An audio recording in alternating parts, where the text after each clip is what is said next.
How many times have you heard someone tell you that you live in the information era, that everything is about information? If you were living in the information era, data is probably your competitive edge above any other business in the world.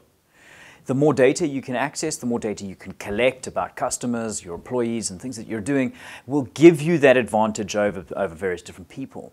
You have the data, but it's how you use the data that is important. But I'm here today to tell you that data is no longer your competitive edge, that social media has thrust us into a new economy. We call this the connection economy. And in the connection economy, relationship is now the new competitive edge. Relationship is what we need to be able to utilize and leverage inside our businesses between people and between data to be able to actually understand how we use social media inside our business structures. So let me give you an example. When you're looking for content, when you're looking for information on the internet, where do you go? Well, most of us go to Google. And if you're looking for people, we go to Facebook or Twitter or LinkedIn or any other social network that we can think about. In the business world, inside the firewall, we tend to go to the intranet to find information, to find content about our business. But where do we go to find people? We need to find some sort of internal social network that we can interact and behave and work together on. This idea of an internal social network has been recoined as social business. And this is what we're going to be talking about today. What I would like to chat to you about really is one simple concept about how we can use collaboration techniques inside social business to be able to help our businesses become a lot more agile. So I'm going to show you some slides now. So take a look at the following slide. You'll see that there are a whole pile of different levels of business and different areas of business. You've got IT and finance, and you've got consumer research, and you've got recruitment structures. The blue section is the internal, the stuff that happens inside your business. And the greens on the edges are the things that come into your business, like supply chain and your recruitment strategies. And the consumer research, the stuff that we push out into our businesses. The consumer research aspects, the retail aspects, customer relationship management. It's where we start to interact with our customers on the outside. So what's generally happened is that we've built a hierarchy in our business.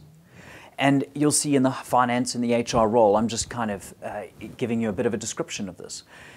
We've built hierarchy. We allow people to come into our business, sit inside a role, and work their way up the structure. There's nothing wrong with this business structure. It's worked for so many decades. The challenge inside this structure is being able to find different people inside different departments. As we build hierarchy, we tend to create a siloed environment with our organization. And it starts to become very visible when you outlay it like this. So the only people who are really sharing and collaborating are the people at top levels of management inside your directors and your executive teams that are actually being able to cross-pollinate the different ideas that are coming out of their departments with each other. So social business and a social network internally would allow you to be able to create a new structure. It would allow you to be able to build an enterprise social network that layers across on the horizontal of all these verticals that are taking place in your business.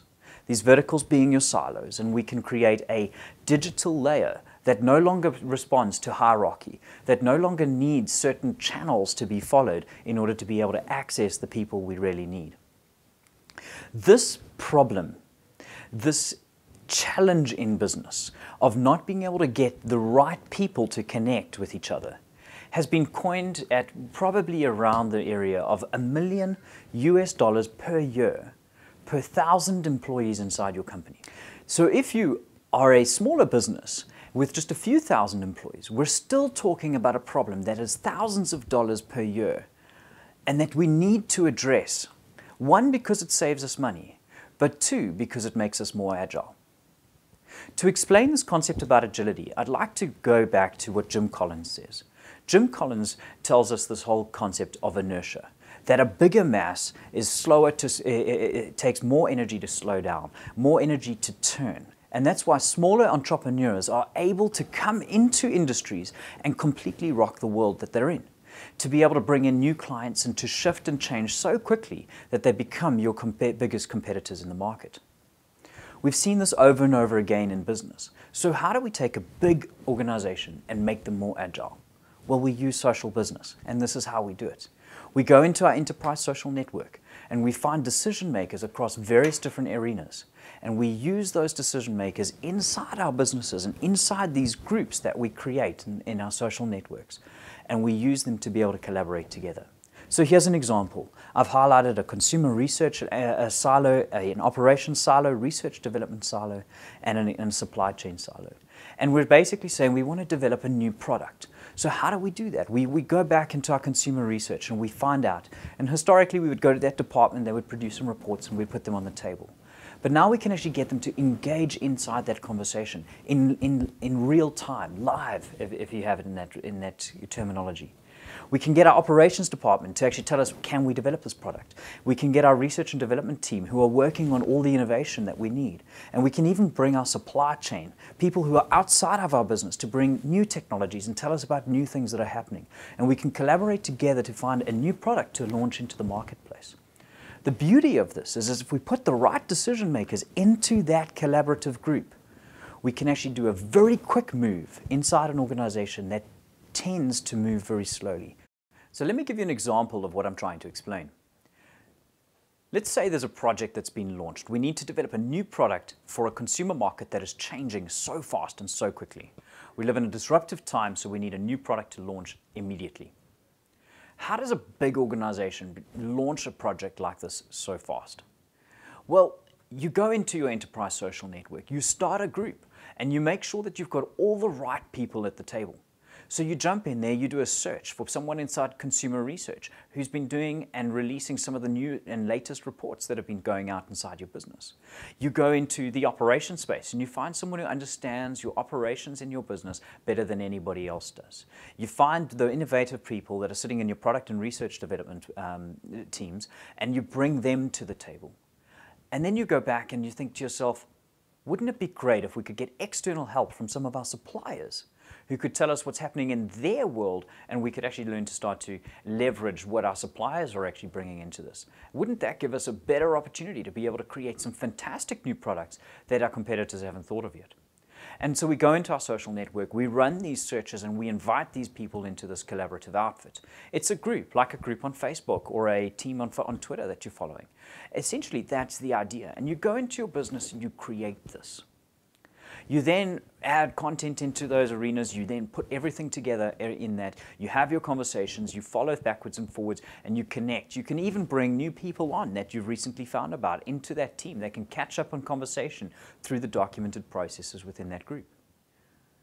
This collaboration can happen within a few days, and you can come out with an output. And if you've got the right decision makers in that, they can move ahead very, very quickly and launch a new project into your marketplace within a few months, getting very fast and getting far ahead of your competitors who are trying to do the same thing.